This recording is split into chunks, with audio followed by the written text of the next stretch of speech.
Subhanahu wa ta'ala memandang hambanya melalui hatinya, tidak melihat kepada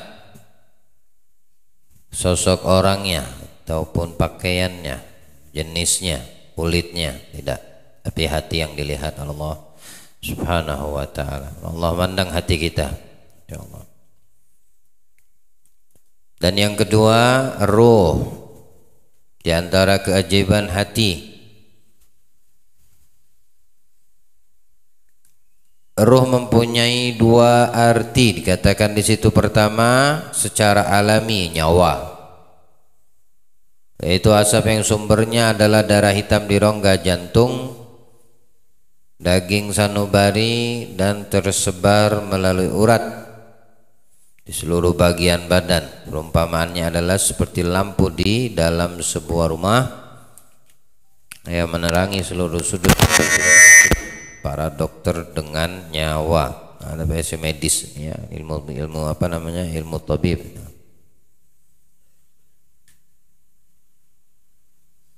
Yang kedua, latif rabbani, merupakan makna hakikat hati atau ruh itu, nyawa itu sendiri. Dan jantung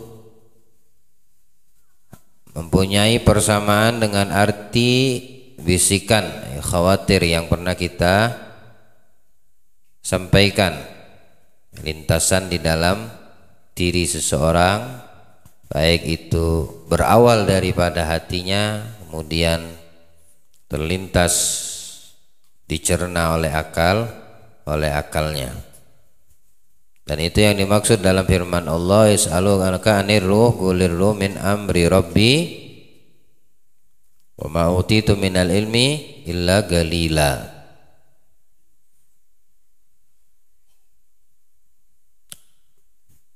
Makanya Allah Ta'ala, ini ayat diturunkan Allah ketika Nabi Sallallahu Alaihi Wasallam ditanya oleh orang-orang Yahudi. Nabi saat itu sedang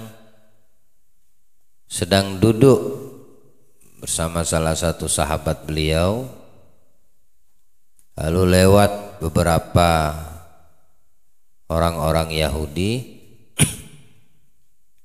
Yang satu dengan yang lain berkata, coba tanya kepada Muhammad, syufu itu Muhammad tuh.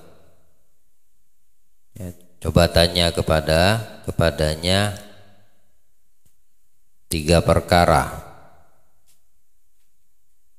Dalam riwayat lain, orang-orang musyrik menyuruh mereka Yahudi yang ada di Madinah untuk menanyakan kepada Nabi sebagai pembuktian bahwa beliau memang betul seorang Nabi dan utusan Allah. Yang pertama bertanya tentang seorang pemuda yang berjalan dan sampai kepada satu batasan untuk menimba ilmu atau bertanya dari sesuatu yang belum dia ketahui. Itu peristiwa Nabi Musa sama Khidir alaihissalam, ya.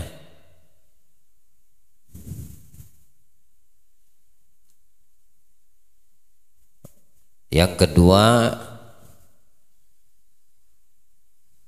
tentang Dzulqarnain, juga disebutkan Allah dalam Al-Kahfi. Yang ketiga masalah ruh, ya, tanyakan kepada Muhammad soal ruh. Awalnya saat bertanya, temannya yang berada dengan temannya yang satu Yahudi ini melarang, tidak usah tanya sama Muhammad, nanti kamu akan mendapat jawaban yang bikin kamu kesal, katanya. Sifat penasaranmu itu akan dijawab oleh Muhammad, mending tidak usah, biarin dia dengan keadaannya, gitu, kata temannya yang satu. Akhirnya tetap dia ingin bertanya. Tidak apa-apa, biar aku mau tanya. Ternyata betul dijawab sama Nabi SAW. Lalu sahabatnya yang tadi berkata, bukankah sudah aku katakan jangan bertanya sama Muhammad, nanti kau kesal dijawab olehnya akan pertanyaanmu.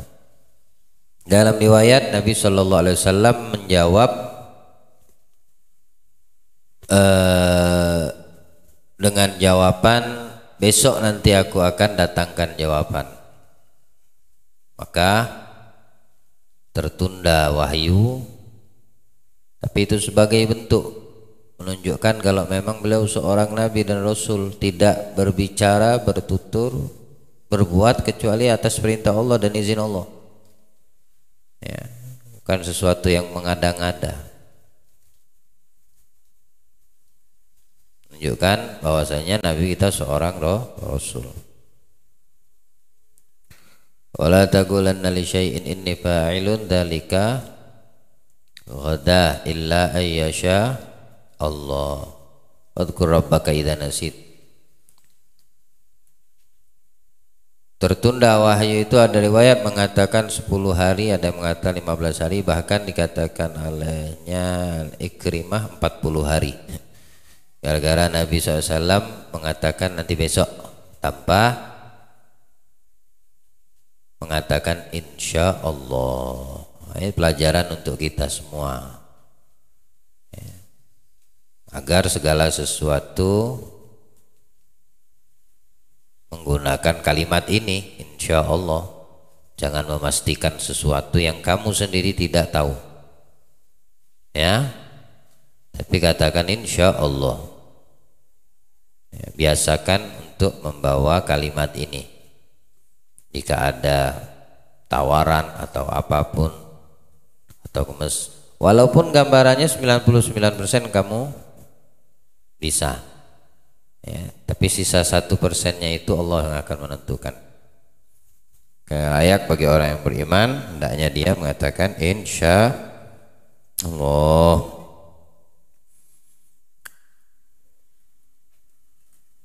Di dalam tafsir lain, semisal Ma'alimut Tanzil, Imamul Baghawi menjelaskan daripada pertanyaan wa yas'alunaka 'anir ruh qulir ruh min amri rabbih. Tanya tentang ruh, katakanlah wahai Muhammad, ruh itu termasuk urusan Tuhanku. Nabi tahu, ya, apa yang dimaksudkan dari pertanyaan, tapi Nabi tidak memberi penjelasan atas apa yang dipertanyakan.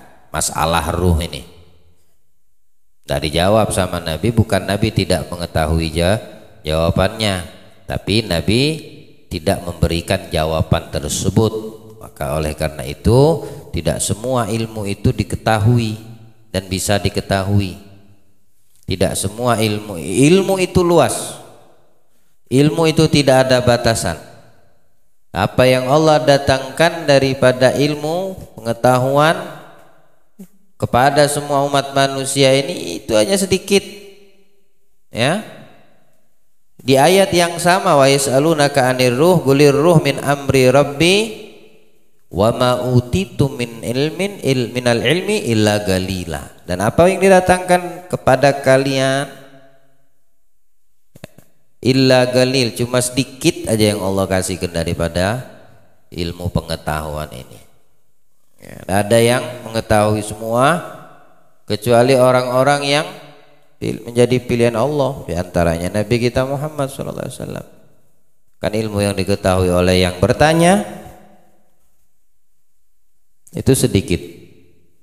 Makanya Nabi tidak memberikan jawaban tentang masalah pertanyaan yang dilontarkan seputaran ruh. Ini perkara Allah Subhanahu wa taala. Oke, ya.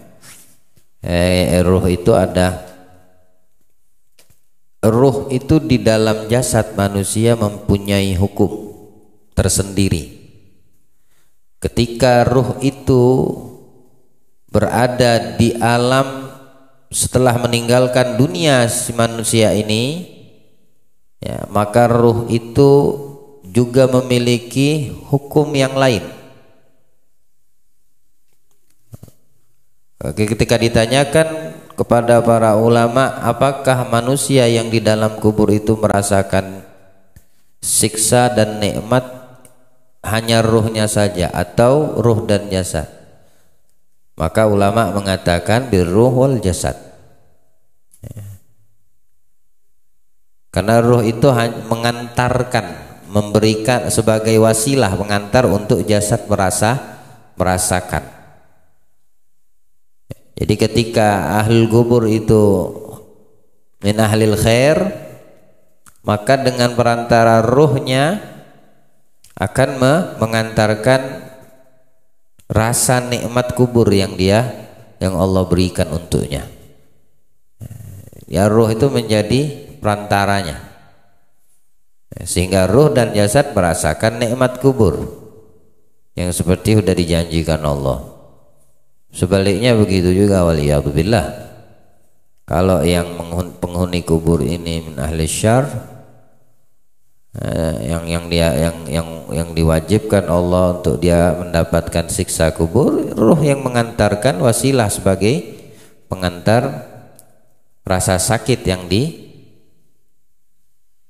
diberikan Allah kepada penghuni kubur tersebut. Maka ruh dan jasad merasakan pedihnya siksa kubur. Allah jauhkan kita dan Allah luaskan kubur kita dengan nikmat-nikmat di dalamnya. Al muslimin wal muslimat, atau orang yang mendahului kita, insya Allah. Jadi hukum ruh pada jasad itu memiliki hukum sendiri. Makanya kita ketika dalam keadaan sadar masih hidup, ada ruh di dalam jasad manusia itu, atau semua makhluk yang bernyawa itu ruh yang membuat dia bergerak. Ya, hanya saja hukum yang dirasakan, yang terdapat pada ruh di dalam jasad manusia pada kehidupan dunia ini, dia terbatas. Ya, dia terbatas ruh itu ketika ada masuk ke dalam jasad manusia. Pada hakikatnya ruh itu juga adalah sesuatu yang ditiupkan oleh Allah Subhanahu wa taala dari perkara yang ada di sisi Allah Subhanahu wa taala. Dia memiliki tasarruf yang luas. Tasarruf itu artinya jangkauan yang tidak bisa dibatasi. Tapi ketika dia masuk ke dalam jasad, maka dia terbatas. Ya, si ruh ini dalam keadaan terbatas. Dikatakan ulama, menangis ruh itu ketika Allah menetapkan dia masuk ke dalam jasad orang-orang kafir. Ya, menangis dia, sedih dia. Kenapa tidak masuk ke tubuhnya orang-orang yang beriman yang telah Allah tetapkan? Tapi itulah sunnatul ilahi, sudah ketetapan Allah Subhanahu wa taala. Semisal orang yang tidur, ya, dia juga mempunyai hukum yang tidak sama ketika manusia itu dalam keadaan terjaga atau bangun. Roh dia terbatas, tapi ketika orang itu tidur, maka dia tidak ada keterbatasan untuk melakukan tasarruf ruh ini tadi. Oleh karena itu di ayat Al-Quran yang menceritakan bahwasannya tidur itu seperti mati itu seperti tidur. Ya, perumpamaan orang mati seperti tidur. Dan ini juga ditemukan di dalam sains penelitian orang-orang yang tidak beriman. Bahkan manusia itu tidak bisa divonis mati, meninggal dunia, kecuali setelah berhenti jantungnya itu 38 menit. Ada orang yang jenis manusia jantungnya berhenti, tapi syaraf batang otak kepalanya masih hidup, makanya dibilang koma dia. Tapi dia tidak mati. Nah, tapi kalau udah kepala yang nggak ada fungsi lagi, otaknya udah nggak ada fungsi lagi, batang syaraf di kepalanya itu sudah tidak berfungsi, maka dia boleh dikatakan mati. Itulah perumpamaan orang yang kita kalau lagi tidur. Nggak ada apa namanya, nggak ada aktivitas di dalam saraf kepala kita nih, dia nggak memiliki frekuensi. Jadi sama seperti orang mati. Nabi mengatakan an-naum akhul mayyit, akhul maut. Tidur itu saudaranya kematian. Ya, dia tidak tahu apa yang terjadi ketika kita tidur. Apa kita tahu? Ngigau aja kamu nggak tahu apa yang terjadi. Ya. Paling binimu di sebelah yang cerita setelahnya, atau kamu cerita kalau anak dengar anakmu ngigau, binimu yang ngigau.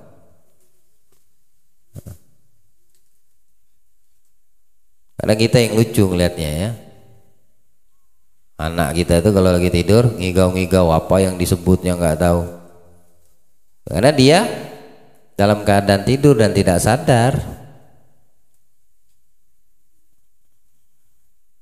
Nah, jadi perkara ruh ini adalah latifatur rabbani, sesuatu yang sangat halus.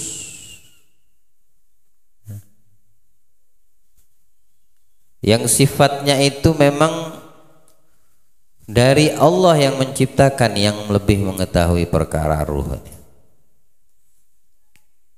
Namun ketahuilah, kullu nafsin dha'iqatul maut. Setiap yang memiliki ruh, yang bernyawa, yang hidup pasti akan mati. Jadi bersiapkan diri kita untuk perkara tersebut. Baik. Tip.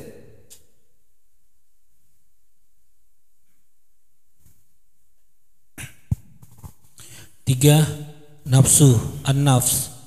An-nafs, nafsu mempunyai dua arti. Pertama, arti yang mencakup kekuatan amarah dan syahwat serta sifat-sifat tercela. Itulah yang dimaksud dengan sabda Nabi SAW, A'da ika nafsuka lati baina jambaik. Musuhmu yang paling jahat ialah nafsu yang berada di rongga badanmu. Nafsu inilah yang harus diperangi dan kita diperintahkan untuk mematahkannya.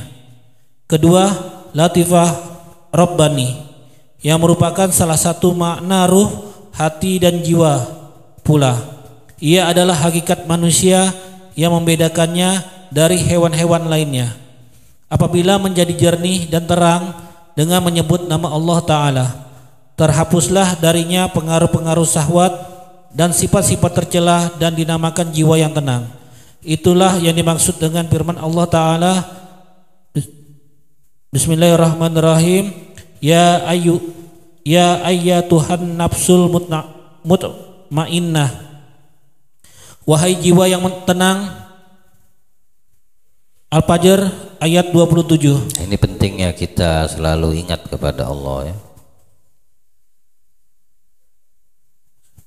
Sebelum mencapai derajat bahwasanya musuh di antara musuh kita yang paling jahat ya nafsu yang ada pada diri kita sendiri, yang mesti kita perangi, mesti kita patahkan sehingga dibikin dia tuh jinak.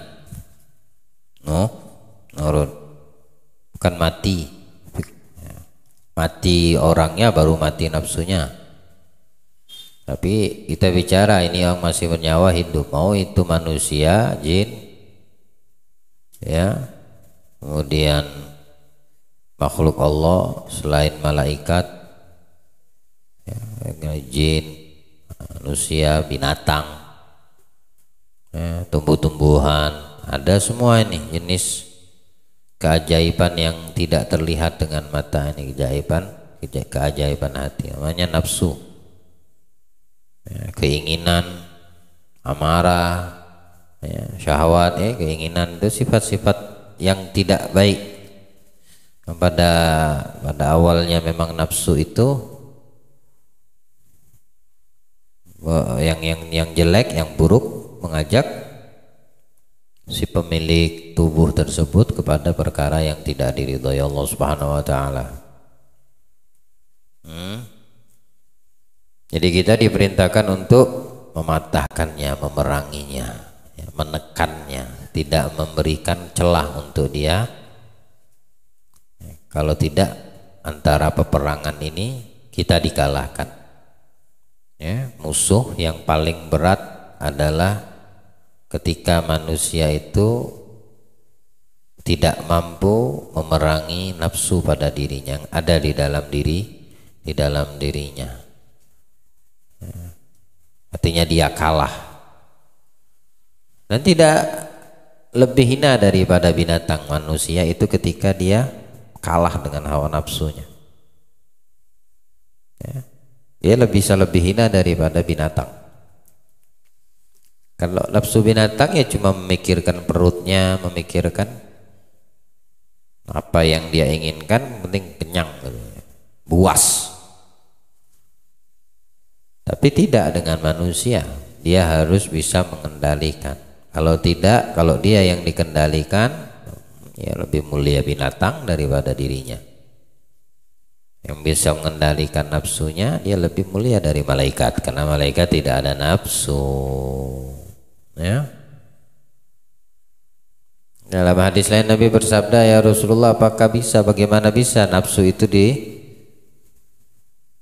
dijadikan pahala atau halal? Oh iya, kata Nabi, sebagaimana nafsu itu selalu mengajakmu kepada yang haram, jika diletakkan di tempat yang halal, ini jadi pahala.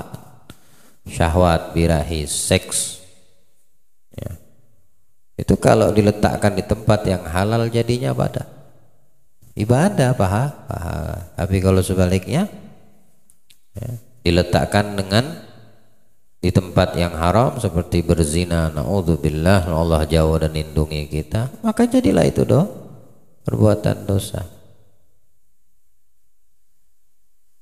Dan harus kita perangi. Dan ini termasuk latifah rabbani.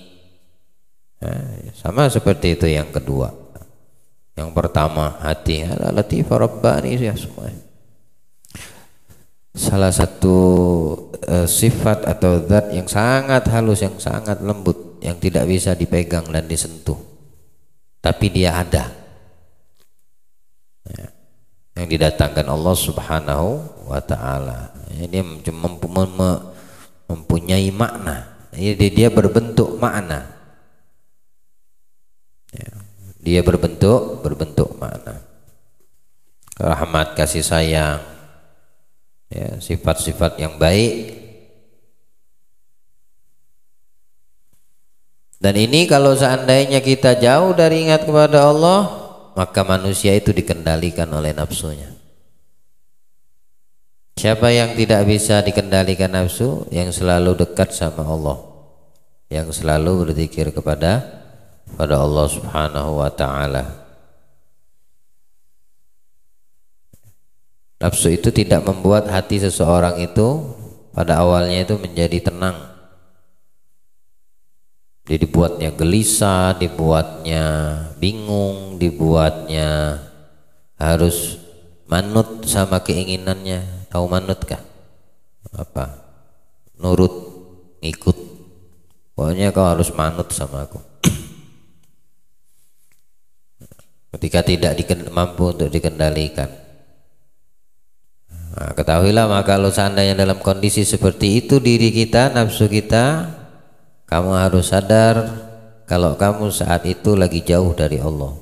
Maka cepat kamu harus kembali dan ingat kepada Allah. Dengan apa? Dengan berzikir, dengan bersolawat, atau dengan membaca Al-Quran, dengan berwudu, mendirikan sholat. Cepat itu kalau tidak kamu dikendalikan. Nah, kalau kamu udah dikendalikan itu bahaya. Ala bidzikrillahi tatmainnul qulub. Dengan zikir kepada Allah, ingat kepada Allah, hati itu menjadi tentram, tenang. Dengan ingat kepada Allah. Emosi itu semua berasal dari situ semua. Tuh ya, amarah, syahwat, ya, dari nafsu semua itu. Kalau kita lagi marah, lagi emosi, berarti kamu lagi jauh dari Allah. Kamu lagi jauh dari Allah. Allah tidak ada pada dirimu, nggak ada di dalam nafsumu, nggak ada di dalam sanubarimu. Akhirnya keluarlah itu emosi ya, bukan gertak, tapi emosi dari hatimu yang keluar. Berarti hatimu saat ini sudah dipermain, diobok-obok.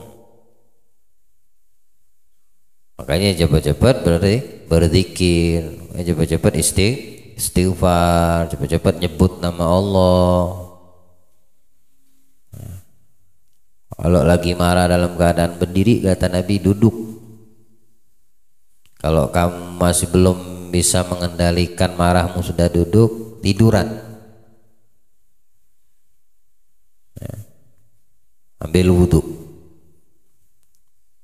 Karena marah itu berasal dari api, dan api itu adalah syaitan.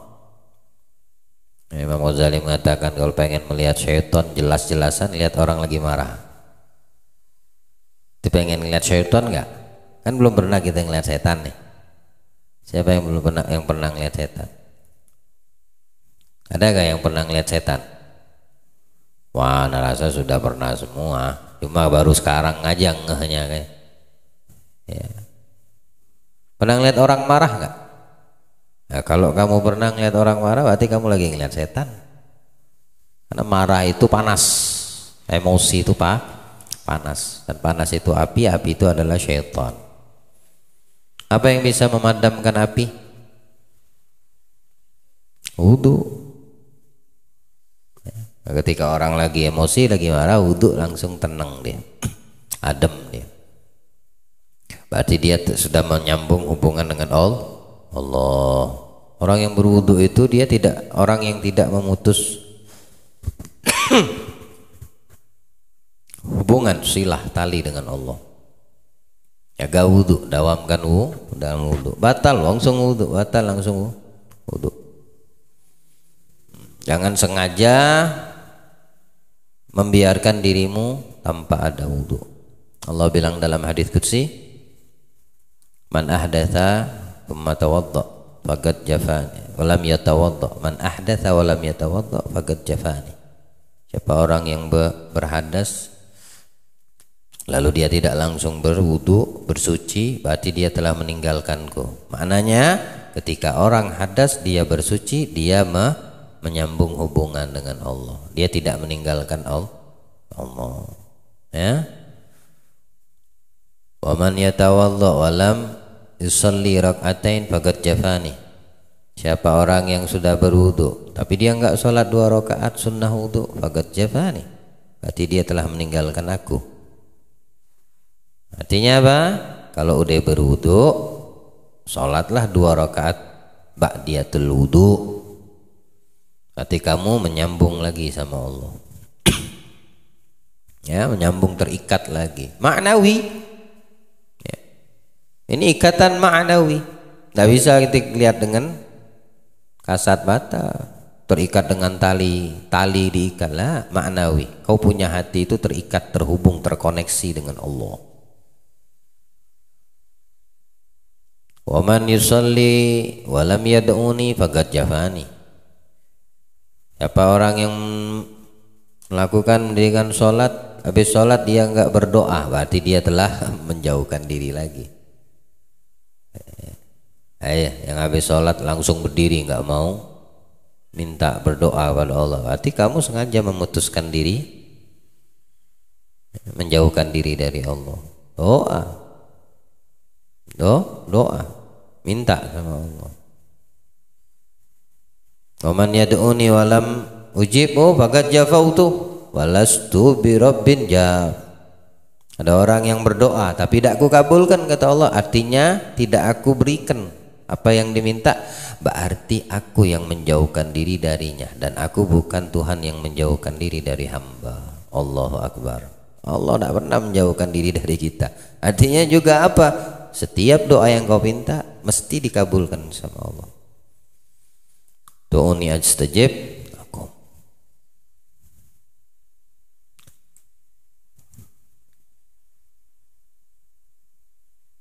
Allah Ta'ala berfirman, ya ayyatuhan nafsul mutmainnah ala bidzikrillahi tatmainnul qulub. Ya, orang zikir kepada Allah tenang hatinya. Orang yang jauh daripada ingat kepada Allah, ya itulah yang suka kerasukan nafsu yang buruk pada dirinya. Senantiasa nafsu itu ada pada diri kita, nggak bisa kita menghilangkan kecuali kitanya mati meninggalkan dunia, kubur, udah nggak ada nafsu lagi. Wahai nafsu yang tenang, jiwa yang tenang. Tenang tuh kenapa? Jiwa yang mana yang tenang? Jiwa yang mempunyai hubungan dengan Allah. Jiwa yang tenang itu yang mempunyai hubungan, koneksi dengan Allah, dengan Nabi. Itu tenang jiwa, bukan selain dengan Allah dan Nabi. Meski kamu banyak uang, tapi kalau tidak terkoneksi jiwamu, hatimu dengan Allah, gelisah, kamu nggak bisa tidur, takut duitmu dicuri orang, takut dipaling. Tenang nggak orang-orang yang banyak duit? Kamu kira orang yang tajir melintir itu tak tenang ke hidupnya? Ndak. Kita aja kasat mata ngeliat, oh rumahnya megah, oh kendaraannya masya Allah, oh bininya di mana tempat ada, bininya 4 Hamdan, bini pertama 2, 3 sampai ke-4 itu rumahnya gedong semua, istana. Setiap bini punya mobil, yang satu Lambo, Mercy, BMW, apalagi itu, oh macam-macam. Kita ngeliat, oh bahagia. Kira ente bahagia, tidur ndak nyenyak tuh, ditunggu aja sama KPK waktunya tuh. Dari mana dia dapat duit tuh? Nah, bagaimana cara itu ATM jalan tuh ya, orang ngujur kedudukan jabat dikira enak, nggak tenang hatinya mereka tuh. Yang haus rakus dengan kekuasaan, ini lagi musimnya nih, ente kira nyaman dia, nggak tenang hatinya. Tapi lihat orang yang duduk di pinggiran trotoar jalan, nggak pernah diganggu sama security, nggak pernah dia ganggu orang, nggak pernah dia dikejar KPK wala jaksa, makan apa adanya, ya. Ini yang gelisah hati tadi, oh nikmatnya tuh orang di kursi becak aja, di kursinya bisa tidur dengan kaki naik begini, palanya keluar separuh belakang tuh tukang becak tuh. Nyenyaknya dia tidur di terik matahari lagi panas, cuma ditutupin sama kain aja di atas kepalanya, bisa tidur ya, tenang dia punya hati. Tapi kalau orang yang gelisah, jauh dari Allah, nggak terkoneksi sama Allah, meski dia punya dunia seisinya, dia nggak bakal tenang, jiwanya nggak bakal tenang, dia bakal dikejar orang terus deh, dihantui, dimomok dengan hal-hal yang dia takuti ya. Allah jadikan hati kita mutmain insyaallah. Sebelum mencapai derajat ini, ia mempunyai 2 derajat menurut sifat-sifatnya. Yang satu dinamakan an-nafsul lawwamah. Inilah jiwa yang digunakan Allah Ta'ala untuk bersumpah dalam firman-Nya, wala uqsimu bin nafsil lawwamah, dan aku bersumpah demi jiwa yang amat menyesali dirinya sendiri. Quran surat Al-Qiyamah ayat 2. Yaitu nafsu mencela kemaksiatan, tidak dapat dipercaya dan tidak ridha. Sebelum mencapai derajat ini, ia mempunyai derajat yaitu selalu menyuruh kepada kejahatan sebagaimana firman Allah Ta'ala, in nafsa la ammaratu bisu, innan nafsa la ammaratu bisu, sesungguhnya nafsu itu selalu menyuruh kepada kejahatan. Quran surat Yusuf ayat 53. Suatu ketika ia hendak menyuruh berbuat kebaikan dan tidak menyalahkan kejahatan. Ia adalah nafsu yang paling rendah. Nafsul mutmainnah adalah nafsu yang paling tinggi, sedangkan nafsul lawwamah adalah di antara keduanya. Tidak rela dengan kejahatan sehingga menerima, dan tidak dapat tenang kepada kebaikan sehingga tenang dengan kebaikan, yaitu mengingat Allah Ta'ala. Ya, tingkatan-tingkatan nafsu ya. Tingkatan nafsu radiyah dan maradiyah yang tidak disebutkan. Tapi itu semua yang disebut Imam Ghazali ini ada tertera di dalam Al-Quran. Binasil Quran, mutmainnah, lawwamah. nafsu su. Nah, itu tingkatan-tingkatan nafsu yang ada pada diri setiap manusia. Ya, kalau binatang cuma satu, nafsunya kenyang perut sama puas kemaluan. Itu nafsunya binatang. Kalau ada manusia cuma mikirkan perutnya kenyang, kemaluannya urusan kemaluan tersalurkan, berarti dia binatang tuh orang. Manusia yang seperti itu. Tapi untuk orang beriman, dia harus sampai naik tingkatannya, entah lawamah, mutmainnah, radiyah atau mardiyah. Ada orang yang beriman. Paham tuh? Ya. Kalau cuma sekedar memuaskan nafsumu untuk kenyang perut, untuk hidup foya-foya, muaskan nafsu tadi, ya. Kemudian menyenangkan kemaluannya, meskipun dengan cara yang halal. Ya. Makanya kalau orang yang beriman di dalam memaknai hubungan suami istri, labut dengan niat. Harus ada niat sebelum dia mendatangi istrinya atau istri mendatangi suaminya. Bukan sekedar jima begitu saja atau berhubungan seks begitu aja. Orang kafir sama berhubungan juga. Tapi apa dia punya niat? Nah, niat mereka cuma memuaskan nafsu, memuaskan kemaluan syahwatnya. Ya. Tapi kalau orang yang beriman apa? Ibadah, ya. Mendapatkan generasi anak yang mendoakan, anak yang berbakti. Skip bedanya orang yang beriman sama yang tidak beriman. Ya, kita yang beriman harus memahami dan berupaya setiap waktu, setiap harinya ada peningkatan di dalam nafsunya. Lihat bagaimana kau punya nafsu. Kalau dengan urusan maksiat, dia masih kemana dominannya? Diikutin, dilakukan, atau dia sudah memaki-maki itu maksiat, benci sama itu maksiat. Kalau udah sampai itu berarti ada peningkatan nafsunya, ya. Tapi kalau dia ngelihat maksiat santai, slow, biasa aja, jiwanya, hatinya ndak tergerak mengingkari, jijik, kalau jijik lah ngelihatnya paling, berarti ini nafsunya belum ada peningkatan. Tapi kalau dia udah jijik sama maksiat, jijik sama dosa, nah bagus dia punya nafsunya. Ya. Allah muliakan jiwa kita, Allah muliakan hawa nafsu kita, mutmain mardi.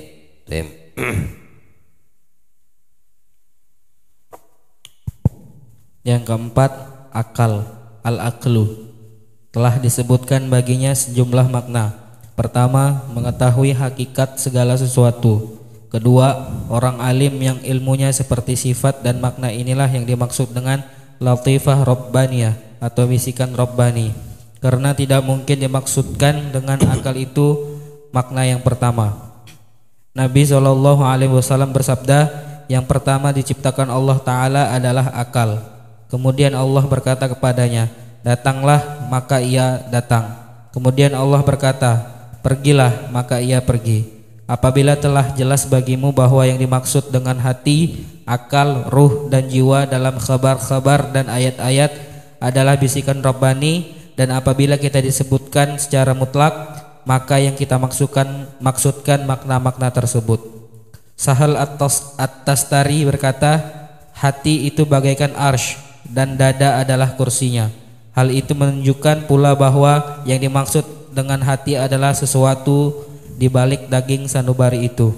Coba lihat Imam Al-Ghazali dari awal keajaiban hati. Semua beliau katakan di situ latifah rabbaniyah, ruhaniyah, latifah rabbani semua. Jadi perkara yang memang sesuatu yang memiliki nilai di sisi Allah Subhanahu wa taala.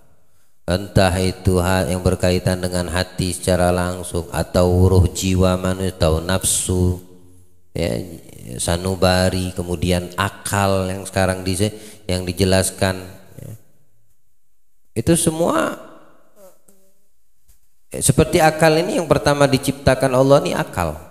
Kalau ditanya, dipanggil datang, kalau disuruh pergi pergi. Ini akal. Sampai dia dimasuki oleh nafsu. Dipanggil Allah tidak mau datang, disuruh menghadap dia berpaling, disuruh datang dia pergi. Ya, ketika dikasih sama Allah syahwat, lapar, haus, nah sama siapa dia bisa mendapatkan rezeki kalau bukan dari yang menciptakan? Nggak dikasih makan minum sama Allah.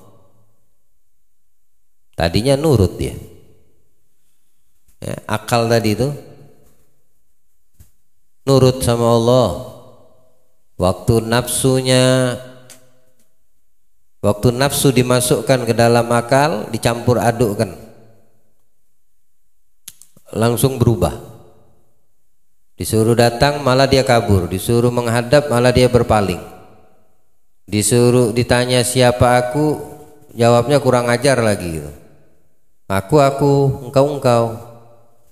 Allah tanya begitu, ya nafsu, siapa aku? Iya, kamu kata nafsu. Allah dibilangin gitu, aku.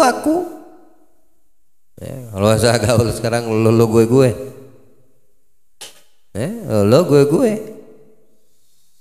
Yang nanya yang nyiptain, yang tanya yang nyiptain, dijawabnya begitu. Dikasih sama Allah, dicampurkan nama Allah rasa lapar, kelaparan dia, rasa dahaga, kehausan dia. Mintanya sama siapa? Ngemis-ngemis sama yang menciptakannya.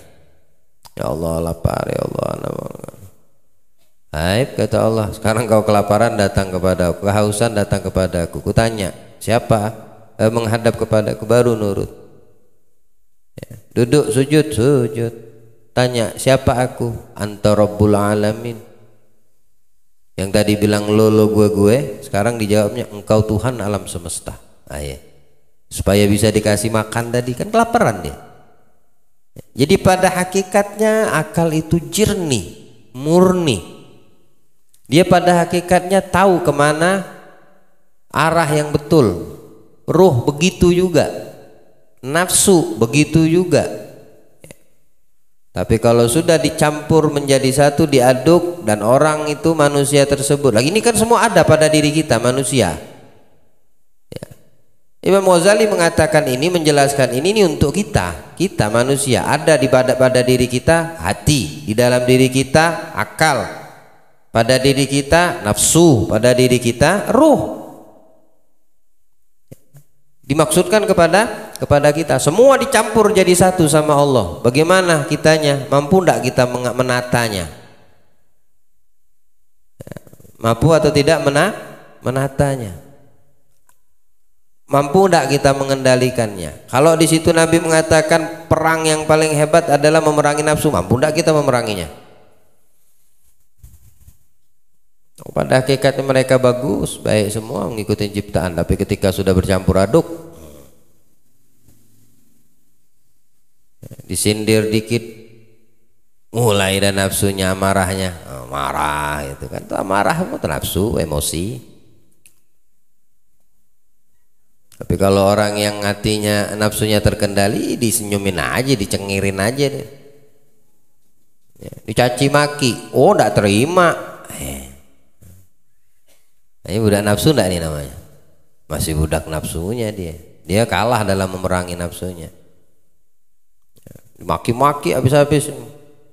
Kamu tuh ini.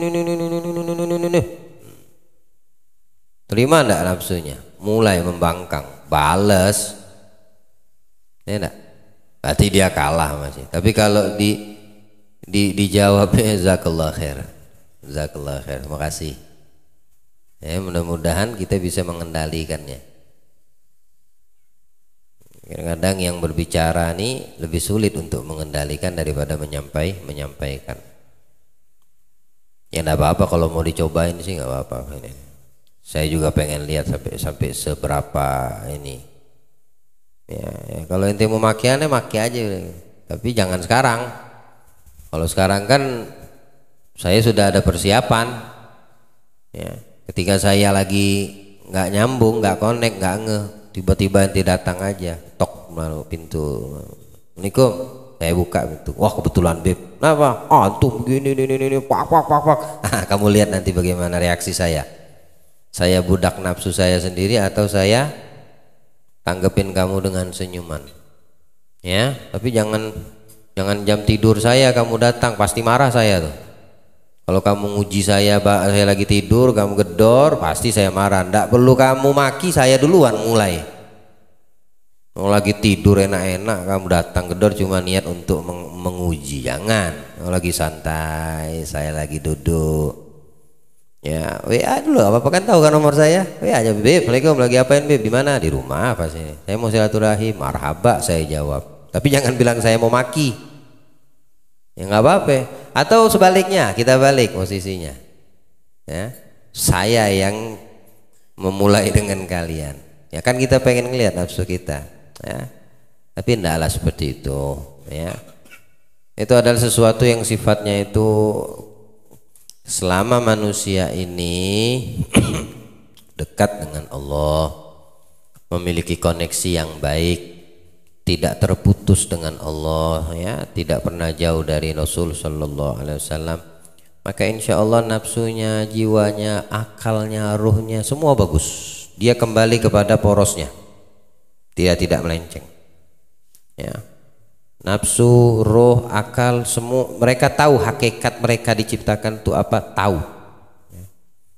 Dia tahu bagaimana memfungsikan si akal ini kemana, dia tahu. Ditambah dengan nafsu yang sudah bisa dikendalikan, maka perfect, sempurna ini orang di mata Allah, sempurna. Ya, ada kalanya dari empat keajaiban hati yang dimaksud Imam Ghazali dalam kitab ini, semuanya dikendalikan, bisa ada pada diri orang atau sebagian. Ya, kadang kita belum bisa mampu mengendalikan akal kita kemana fungsinya dengan baik. Mestinya kemana nih akal, digunakan untuk apa nih akal. Tapi dia bisa mengendalikan nafsunya, dia bisa mengendalikan hati dan ruhnya. Ya, ada yang tidak bisa akalnya dikendalikan, ruhnya malah syahwatnya, nafsunya yang malah mengendalikan dia. Tapi manusia yang terus berupaya dengan kebesaran Allah Subhanahu Wa Taala, Allah akan memberikan bimbingan, menuntun dia untuk bisa menguasai semua ini empat elemen ini: roh, hati, akal, dan nafsu. Dia akan selalu berjalan pada porosnya, tidak bakal keluar. Dia tahu kemana tujuan, hakikat tujuannya apa diciptakan mereka itu untuk apa, mereka tahu. Adapun badan kita ini tabak, ikut aja. Badan kita ini ngikut aja, ya, ngikut aja. Apa yang terketuk di hatimu disaring oleh akalmu, ya. Kemudian kamu mampu untuk memerangi nafsumu, maka badan ikut. Yang dari sono, yang dari sini, yang dari sono, sehat badan ente. Tahu malam ini ada pengajian, tahu malam ini duduk dengan orang-orang yang baik, ya kan? Tahu. Sekarang hatimu bagaimana? Kalau roh kamu masih hidup, hatimu bagaimana? Disaring sama akalmu. Kalau badan ngikut, ya. Kalau akalmu berpikir positif, aku besar pahala hadir ke sana. Nanti dulu bab paham kagak paham. Yang penting yang kufahami, setiap langkahku besar pahalanya. Hatinya pengen untuk hadir, akalnya langsung jak, ya, mengetahui keutamaan, kemuliaan, maka tergerak sudah anggota badan kita untuk datang. Nah, ini dia sudah mengetahui hakikatnya dan Allah mengizinkannya, memudahkannya. Paham tak gambarannya? Tergambar tak maksudnya? Ya. Tapi kalau ada orang yang tidak, yang tahu, ruhnya tahu, hatinya tidak tergerak, maka akalnya pun akan membisikkan kepada dirinya itu, nanti aja lah lain kali. Berarti dia dikalahkan sama nafsunya, ya. Dia dikalahkan oleh hawa nafsunya, atau tingkatan nafsunya masih jelek, ya, sehingga dia dengan gampang mendengarkan bisikan-bisikan iblis wa junudih, ya, sehingga dia walaupun dia tahu besar pahala ngaji, besar pahala berjamaah di masjid, besarnya pahala menghadiri majelis, tidak akan tergerak badannya untuk melangkah. Kenapa? Karena dikuasai. Nafsunya udah dikuasai, dirinya itu kalah di dalam memerangi nafsunya. Dia tidak bisa mengendalikan, tapi dikendalikan sama hawa nafsu. Ya udah, dia duduk, ngapain juga duduk, atau keluar, atau kemana, atau mencari alasan. Akhirnya yang satu, gara-gara satu, semuanya lupa akan hakikat peranan masing-masing dari penciptaan yang Allah ciptakan, mulai dari hati, jiwa, nafsu, dan akal. Allah muliakan kita dari semua yang disebutkan oleh Imam Al-Ghazali, ya, diberikan pemahaman insyaallah untuk kita. Allah bersihkan hati kita, Allah bisa berikan kendali untuk nafsu kita, Allah fungsikan akal kita dengan baik insyaallah, dan selamat kita dunia wal akhirah, amin ya rabbal alamin. Sallallahu ala sayyidina Muhammad khatamin nabiyyin wa alihi wasallam. Alhamdulillah rabbil alamin. Dikir tauhidna.